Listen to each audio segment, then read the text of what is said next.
Me llamo Ana Sofía Morales García. Tengo 28 años.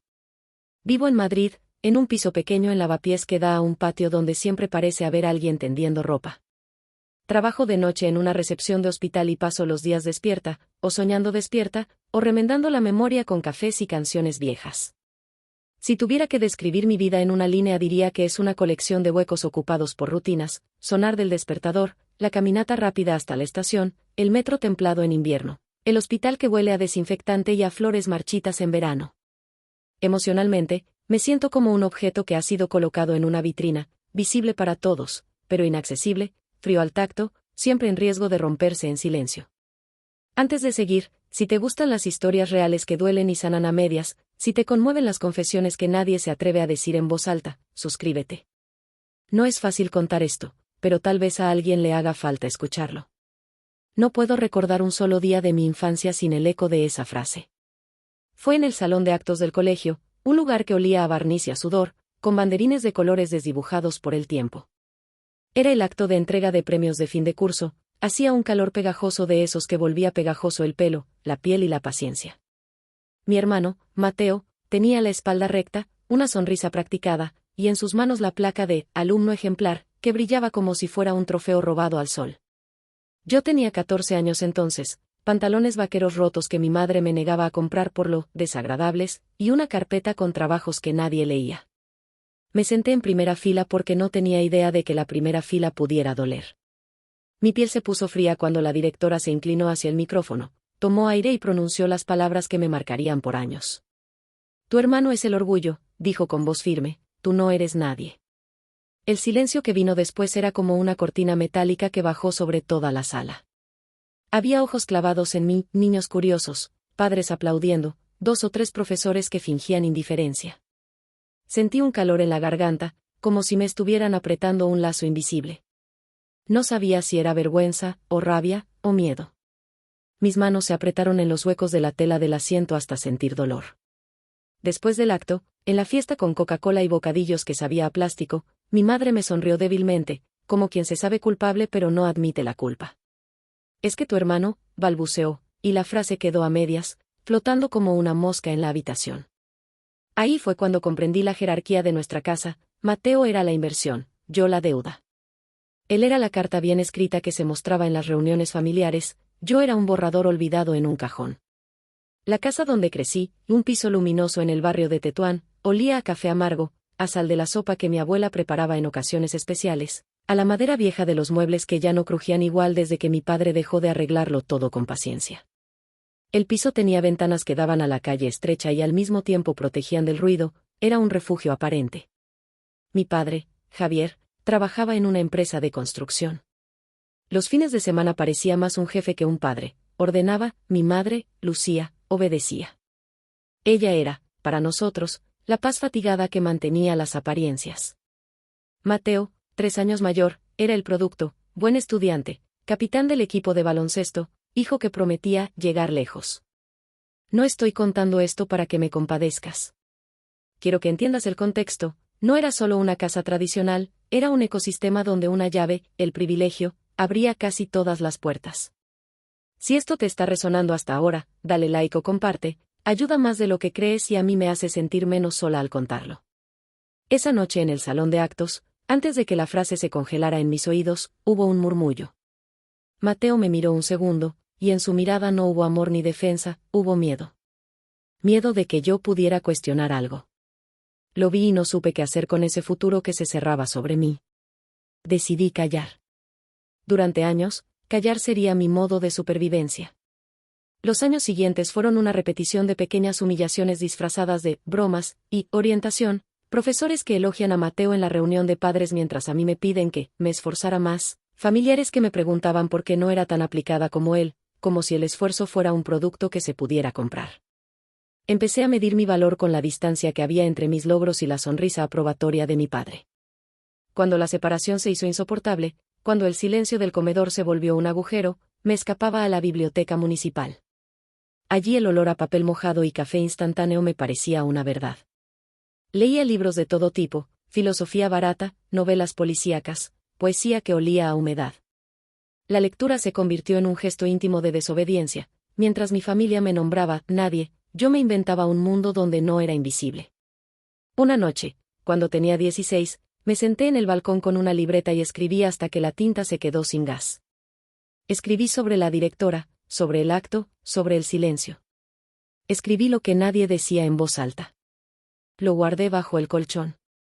Nunca lo mostré. Nunca pensé que esas páginas tuvieran la capacidad de explotar como una bomba.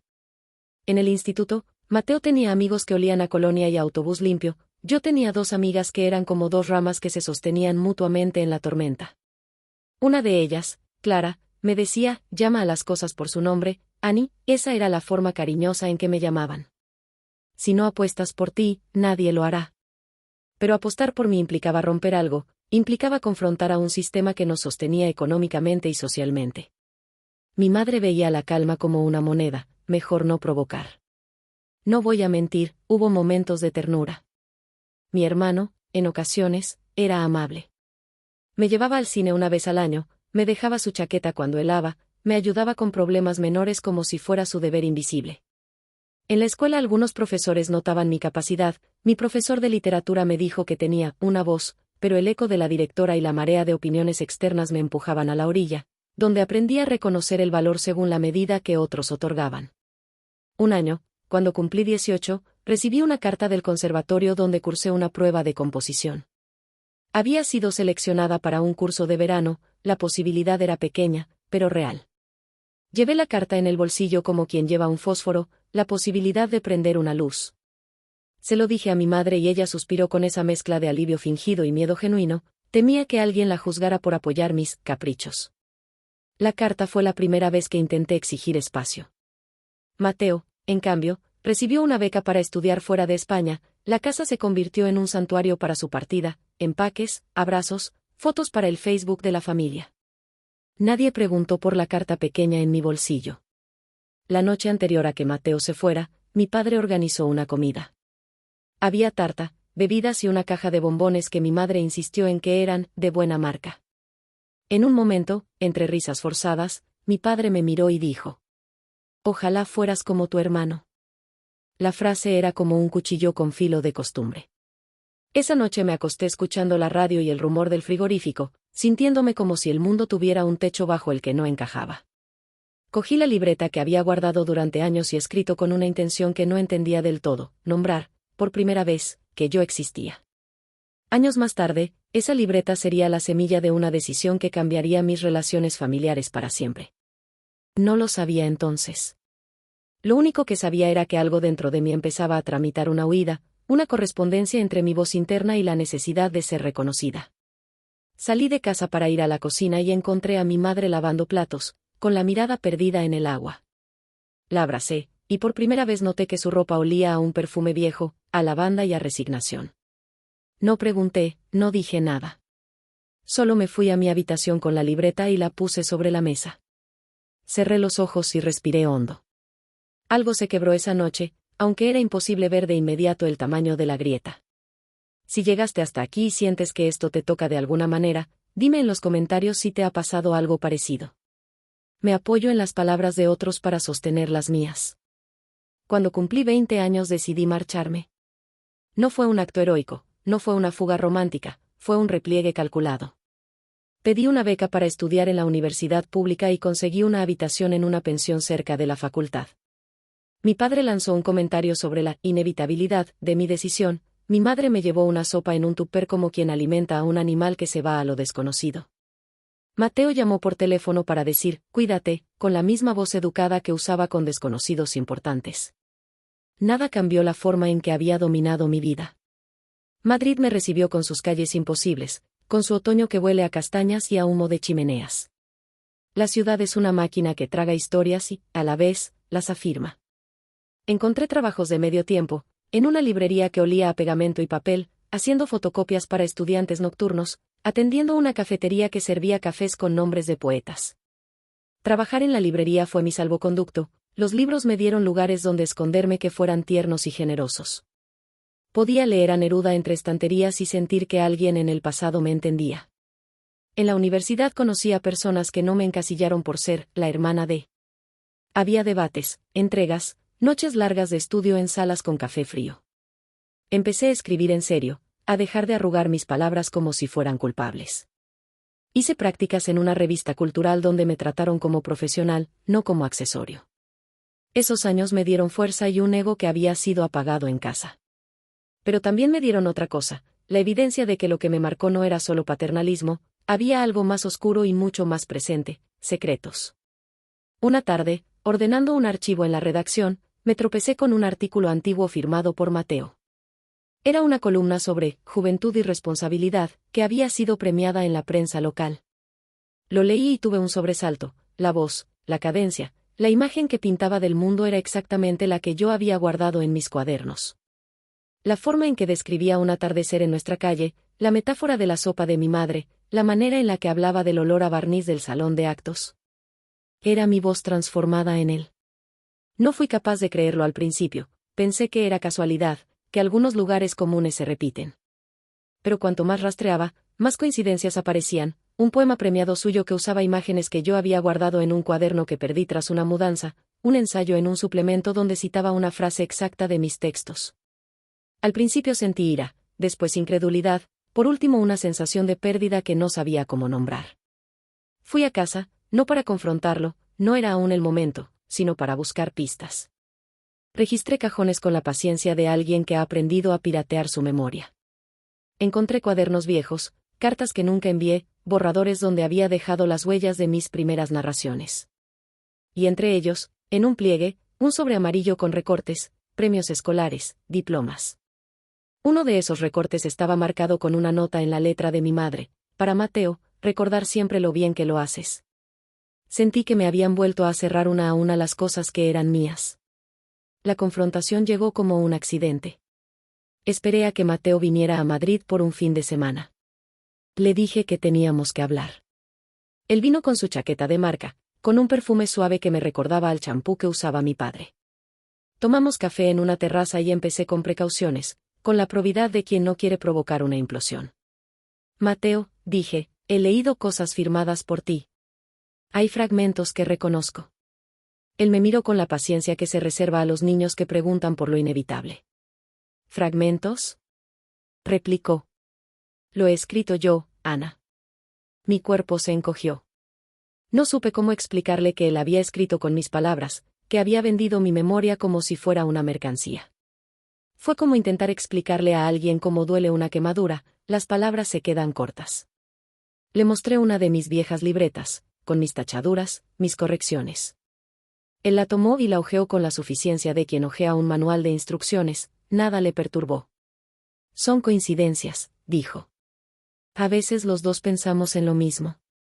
Noté entonces algo que me había sido invisible, en sus ojos no había maldad, no había remordimiento, había una disciplina. Era como un soldado que había aprendido a apropiarse de las voces ajenas porque en su estructura familiar eso era la supervivencia. Tu hermano es el orgullo, no solo era lo que la directora había dicho, era una consigna que se había convertido en una orden, y Mateo la ejecutaba. Pero la ejecución no lo hacía menos culpable. No hubo disculpa, no hubo reconocimiento. Hubo evasión. Se fue ese fin de semana y dejó un vacío que se sintió como abandono. Volví a mi habitación en Madrid con la sensación de que algo mío había sido robado por alguien a quien amaba. La traición es así, te hiere la mano que confías. Con el tiempo fui encontrando más evidencias. Había cartas, notas, correos antiguos donde se mezclaba mi caligrafía con frases que luego aparecían firmadas por Mateo en artículos y premios. Mi cólera se convirtió en una investigación metódica. Guardé pruebas, hice copias, dejé testigos. Me dije a mí misma que no quería destruir a nadie, quería recuperar mi voz. Una noche, mientras revisaba un archivo en la biblioteca de la universidad, me crucé con un profesor que me dijo, con esa mezcla de sorpresa y cautela que tienen los que han visto muchas guerras domésticas: a veces los hijos asumen la identidad que la familia les pide. Tú tienes que decidir qué quieres hacer con eso. Su comentario fue una palanca. Empecé a escribir con la idea de publicar, demostrar que detrás del brillo de Mateo había otra voz. No se trataba solo de venganza, se trataba de dar testimonio. Empecé a armar un dossier con fechas, pruebas, extractos. Sentía que estaba construyendo una acusación moral que tendría consecuencias reales. pero no estaba preparada para medir el costo. Antes de publicar, se me acercó Clara. Habíamos dejado de vernos con la frecuencia de antes, como suele pasar cuando la vida aprieta. Me dijo que pensara en las repercusiones, no es solo él. Es la familia. Ana, ¿estás dispuesta a llevar esto hasta el final? Su pregunta me quemó la lengua. Me dio tiempo para reflexionar. En mi trabajo nocturno en el hospital, atendía a personas que venían rotas por la vida, a las que no siempre les quedaba dignidad. El contacto con la fragilidad aliviaba y aumentaba mi propio dolor, veía el reflejo de mis dudas en escenas cotidianas, había ancianos que ignoraban a sus hijos, parejas que fingían, médicos que parecían dioses con bata. Todo eso me empujó hacia una decisión que sería irrevocable: activar el dossier. No sabía si era justo, solo sabía que ya no quería ser la sombra de nadie. Si esto te está resonando, suscríbete para saber cómo continúa. Me sostengo en la idea de que las historias se vuelven menos solitarias cuando se comparten. La mañana que envié el dossier a la redacción de una revista cultural local, el sol entraba por la ventana de la cafetería donde trabajaba. Mis manos temblaban más que en cualquier noche de examen. No envié un email agresivo, envié hechos, cronologías, pruebas. No quería que pareciera un ataque personal, quería que fuera una reclamación de autoría, una exigencia para que mi voz fuera reconocida. La respuesta llegó en 48 horas. Querían hablar conmigo. Llegué a la entrevista con la sensación de quien lleva un tesoro y un arma, contenta de que alguien me escuchara, pero asustada por el efecto que podría tener. La periodista que me entrevistó, Paula, tenía los ojos pequeños y una voz templada. Escuchó, tomó notas, y me preguntó sobre mis motivaciones. Le dije la verdad, que no se trataba de fama ni de dinero, sino de justicia íntima. Publicaron un artículo con fragmentos comparativos, con imágenes de mis cuadernos y las publicaciones de Mateo. El titular fue neutro, casi periodístico: investigación, coincidencias en escritos atribuidos a un joven talento local. No empezó en plan sensacionalista, fue una curvatura gradual hacia la verdad. La repercusión fue inmediata. Algunos lectores se mostraron empatéticos, otros, indignados. Hubo comentarios a favor y en contra. Mi teléfono no paró de sonar. Mi madre me llamó entre llantos la primera tarde. Ana, ¿qué has hecho?, dijo. ¿Por qué has abierto esto? Su voz ahora tenía el matiz de quien ve su mundo tambalearse. Mi padre, por su parte, tardó en llamar. Cuando lo hizo, su tono era cortante, parecía más preocupado por la familia que por la verdad. Esto no se arregla por redes, me dijo. Has hecho daño. Las palabras de mi padre fueron una bofetada. Vi en ellas la lógica de quien mantiene las formas para proteger el aspecto material. Mateo era la proyección de su esfuerzo, y yo había puesto en riesgo esa proyección. Encontré en su reacción el mismo patrón que había nutrido toda mi vida: la prioridad por la apariencia, por el orgullo familiar. Mateo llamó y no dijo mucho. Su estrategia fue la negación. La negación es un mecanismo eficaz cuando se está acostumbrado a vivir de apariencias. Pero pronto la presión social le forzó a hablar. Dio una entrevista donde explicó que cualquier similitud era casual, que él había descubierto esas imágenes en archivos familiares y que, si había parecido apropiarlas, era por culpa de una memoria compartida.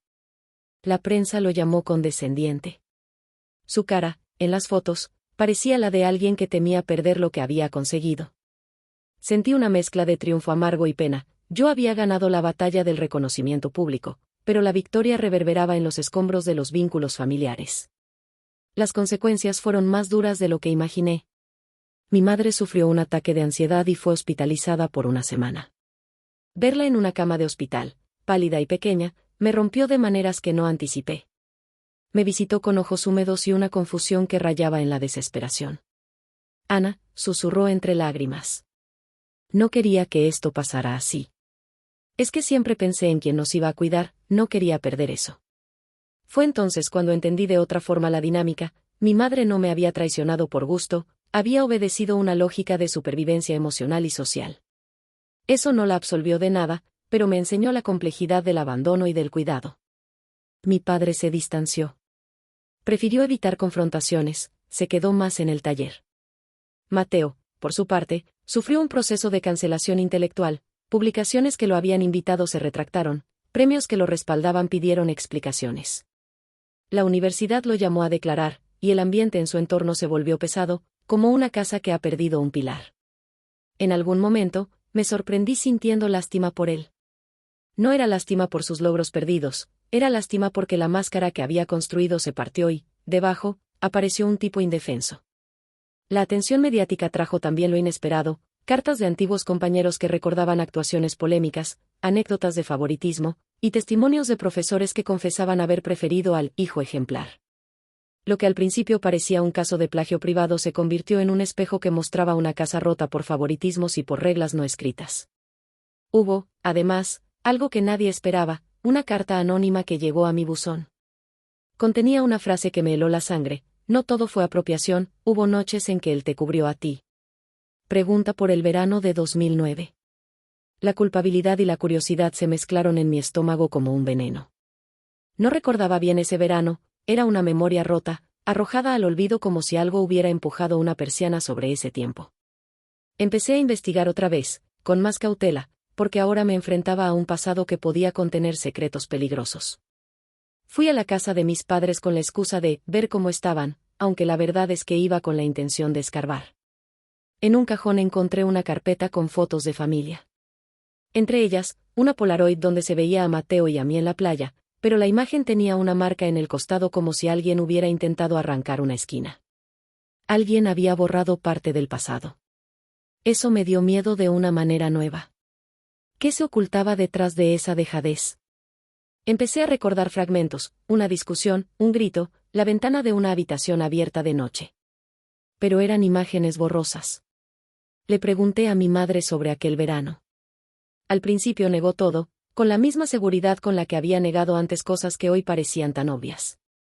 Luego, con la voz quebrada, recordó una pelea entre nosotros que acabó en lágrimas, y que después fue mejor hablar poco de aquello para no causar dolor. El silencio se presentaba otra vez como un recurso terapéutico familiar: no ver, no preguntar, olvidar. Pero la carta anónima me decía que allí había algo más, algo que había sido protegido por todos. A partir de entonces, mi investigación tomó un ritmo simultáneamente obsesivo y meticuloso. Hablé con amigos de la infancia, con profesores, revisé archivos, correspondencias, y lentamente vino a mí una verdad terrible. En el verano de 2009, cuando yo tenía 14, hubo un incidente en el colegio que fue cubierto por la dirección y la familia. Alguien fue acusado por algo que no había hecho, y otro fue protegido.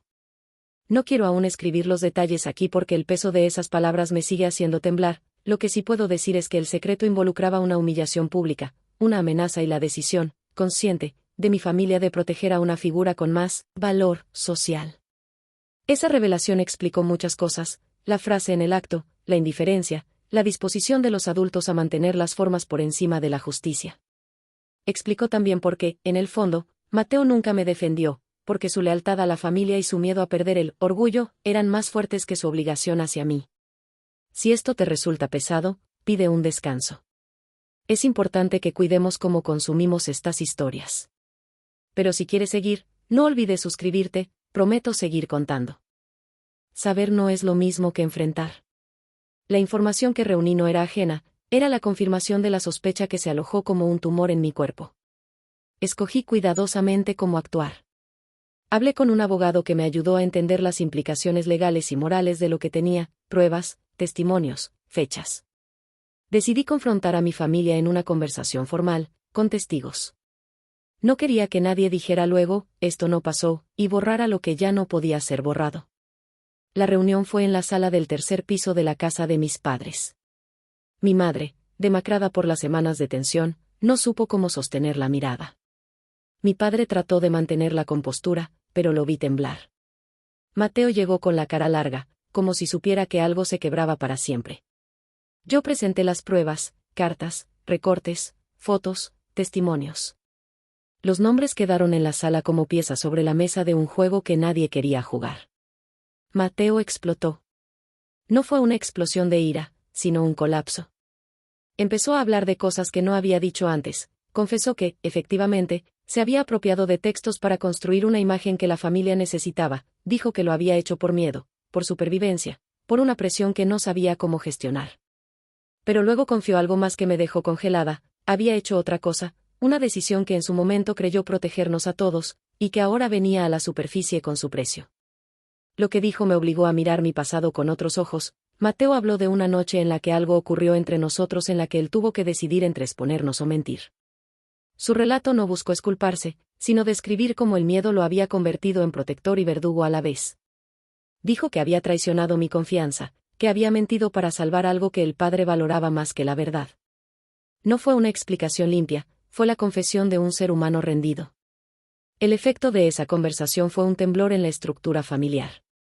Mi madre, al escuchar por fin la verdad en voz directa, sufrió cognitivamente como si le hubieran quitado un sostén, vino la culpa, luego la negación y por último el llanto.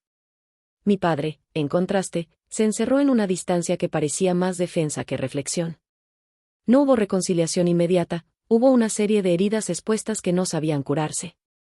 Tras esa reunión, Mateo tuvo una crisis. Perdió el trabajo que le daba reconocimiento social y se fue de la ciudad por un tiempo. No supe de él por meses. Una amiga me llamó para decir que lo había visto en un pueblo de la costa, caminando sin rumbo. En cierta manera, su caída fue pública y privada, público porque su imagen se había corroído en los ámbitos sociales, privado porque en su interior se abrió un hueco difícil de llenar. Yo, que había buscado la verdad como cura, descubrí que la verdad no siempre cura. A veces, la verdad hiere de formas imprevisibles. Mi madre me acusó, en noches de llanto compulsivo, de haber destrozado una familia por mi egoísmo.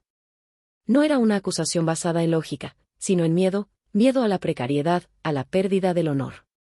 Sentí la soledad como si fuera un animal que me comiera las entrañas. En esos meses hubo noches largas en el piso de lavapiés. Me despertaba con el corazón acelerado, con la sensación de que algo enorme había quedado suelto en el mundo. Me costaba concentrarme, me costaba creer que había hecho bien. Trabajaba de noche en el hospital, y veía en los pasillos a personas que habían perdido tanto más que yo, la enfermedad, la muerte, la fragilidad. Eso me sostenía. A veces pensaba en mi padre en el taller, reparando cosas, intentando recomponer una vida que ahora se resistía a ser reparada.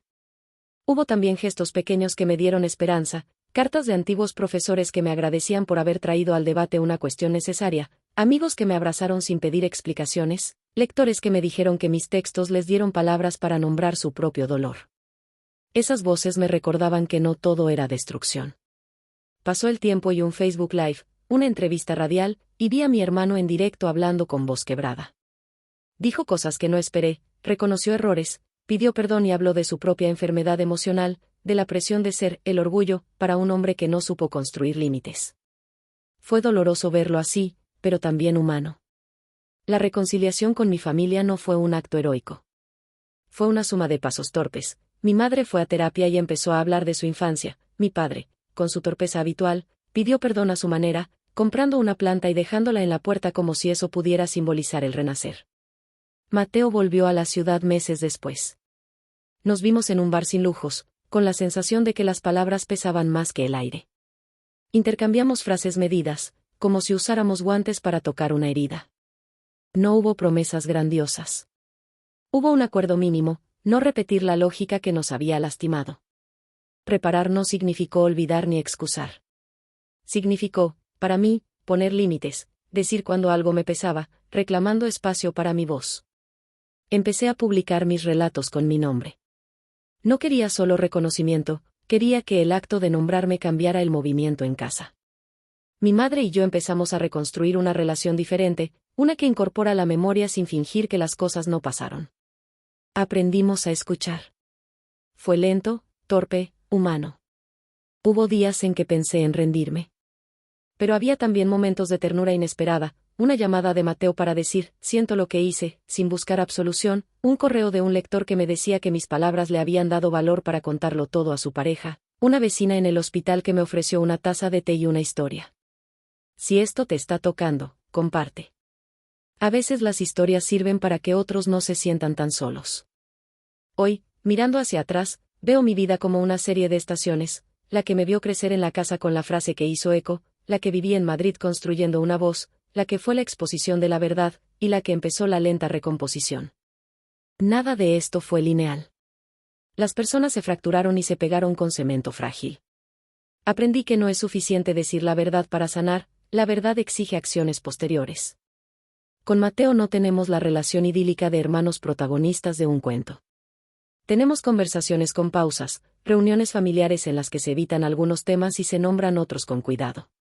A veces discutimos, otras veces nos reímos de cosas tontas. Él ha ido a terapia y ha trabajado sobre su identidad, sobre la necesidad de reconocimiento que le hizo apropiarse de voces.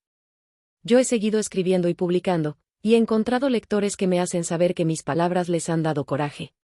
La lección más clara que me queda, aunque no la única, es que el orgullo impuesto por el sistema familiar puede destruir tanto a quien lo recibe como a quien lo sufre. En nuestra casa, la construcción del hijo ejemplar se hizo a costa de la invisibilización de otro. Durante años me dijeron que yo no era nadie, lo peor no fue el insulto, fue la complicidad pasiva de los que me rodeaban. Pero también aprendí algo más difícil, el resentimiento prolongado no libera, solo aprieta más la herida. La verdad y la acción, juntas, fueron lo que al final me permitió respirar. Hubo, además, una reflexión que me dio paz, la idea de que ser visible no es ser perfecto, ni ser el orgullo que otros esperan. Ser visible es permitirse equivocarse y ser abrazada en esa imperfección. Hoy me veo y me reconozco en la vulnerabilidad. Trabajo con jóvenes en programas de escritura en la comunidad, les enseño que su voz importa. Verlos encontrar palabras me devuelve la fe en que las historias valen la pena. Si has llegado hasta aquí y esto te ha conmovido, por favor suscríbete. También me gustaría saber si alguna vez has pasado por algo parecido, deja un comentario. Leo todo lo que me mandan y respondo cuando puedo. No quiero terminar esta historia con una nota de triunfo moral tan pulida que no parezca humana. No hubo un final de película. Hubo heridas que se quedaron, silencios que aprendimos a llenar con conversaciones pequeñas y cotidianas. Hubo noches de insomnio, de frío en el estómago, de lágrimas contenidas en el metro. Hubo días de abundante ternura también, la comida que mi madre empezó a cocinar para mí sin sentirse juzgada, la llamada de un amigo que me decía, te admiro, la mirada franca de Mateo cuando nos encontramos en el comedor familiar y ya no había máscaras. Lo que deseo dejar es esto, si te están diciendo que no eres nadie, que tu valor depende de otra persona, no lo aceptes como verdad. Busca pruebas, nombra lo que te duele, fíjate si el silencio de los otros tiene un precio que tú no quieres pagar. Y si puedes, pide ayuda. No estás sola. Para terminar, una pequeña confesión, algunas noches todavía me sorprendo frente a mi libreta, escribiendo para entender la nostalgia que a veces me habita. La última línea que he escrito estos días dice, tengo voz y la uso, no para destruir, sino para reparar. No es una frase perfecta, pero me pertenece. Tal vez esa sea la victoria más honesta. Gracias por escuchar. Si algo de esto te ha llegado, comparte la historia, quizá ayude a que otra persona encuentre la manera de nombrar lo que le sucede.